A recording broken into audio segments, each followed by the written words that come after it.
This year's Skylanders sometimes feels like a casino.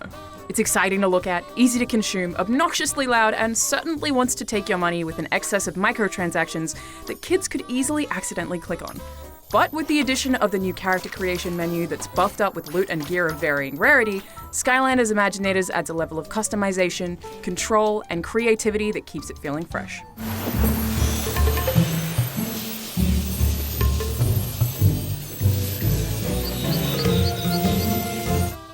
Imaginators is still leading the charge in the Toys to Life genre, with an expansive library of neatly designed figures jumping into animation in your game world as soon as you place them on your portal.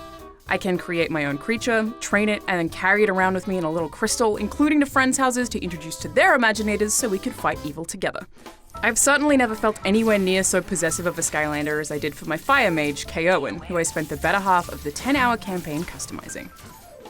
Your Imaginator's powers, weapons, bodies, clothing, catchphrases, and more can all be conveniently edited and updated at almost any time through a simple menu that manages to neatly hide just how extensive it is. And you'll have the option to upgrade plenty, since the wearable gear that's scattered around Skylands is pleasantly common and comes in an appealing variety of designs. Gear really helps to shape your Imaginator to be weird and wonderful, and a colour scheme system forces even the most eclectic bunch of gear to match perfectly, if you choose. The catch is that you can buy gear through microtransactions too, and Skylanders Imaginators isn't shy about advertising that. Press A quickly too many times while opening loot chests after a mission, and you'll find yourself in a store. It's doubly painful that gear can't be worn by regular Skylanders at all, meaning any existing collections of toys can't hold a candle to the appeal of the creation crystals. At least the PS4 version of Imaginators does have Crash Bandicoot as a Skylander, complete with an incredibly nostalgic Crash-style level. Oh yeah, there's an actual game here too.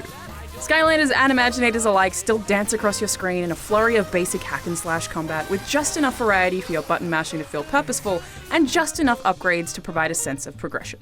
Movement is a little on the sluggish side, however, but the health of the significant variety of oddly charming enemy types certainly escalates towards the later levels, offering a consistent challenge in between the series' tried and true puzzle platforming. While the combat, platforming, and puzzles are all sound, this time the formula is some of the least interesting gameplay we've seen out of Skylanders in a while. Where last year's game turned entire levels into interesting gravity-shifting puzzles, in Imaginators there are a handful of bizarre mini-games repeated over and over within different levels.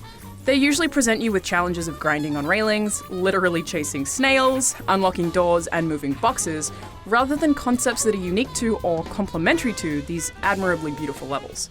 And it is a wonderfully colourful, beautifully animated game with a genuinely funny cast of characters who are each brought to life with goofy but lovable voice acting. Ironic, but said eggs will be perfect for that giant cake you're baking. The score is seriously moving too. Water levels have a magical, aquatic echo, and the game show level is just as upbeat and cheeky as you'd expect from our oddly adorable returning villain, Chaos. The story that holds it all together is unfortunately bland, but creating the story of your own Imaginator makes up for that in spades. On the whole, Skylanders Imaginators is one of the weaker games in the series as of late. It does have a creative element that delighted my inner child with the ability to build and carry around my own crazy character going for it, and the world looks and sounds great. But I was let down by the level design and plot, and a little soured by the aggressive microtransaction prompts.